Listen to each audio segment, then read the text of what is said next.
Dito ka lang masyado So ayun, may bago tayong project, DT engine Y1. Ililipat natin yan guys dito sa KR125.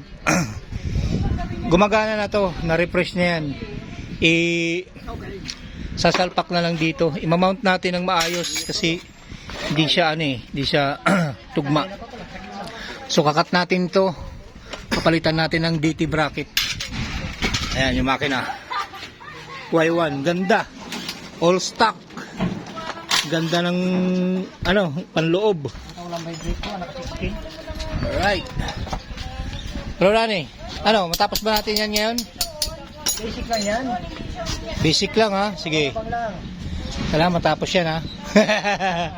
Ayan, ayan ang ating owner galing from Mindoro. Ayan layo. Tignan mo, dinayo pa, taga Antipulo, tapos taga Mindoro, Ortigas. Mindoro, Ortigas, tick type lang yan. Yan ay natin ililipat.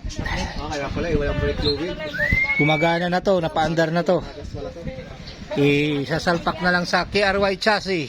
Yan Tangina, lupit na naman ng conversion ngayon.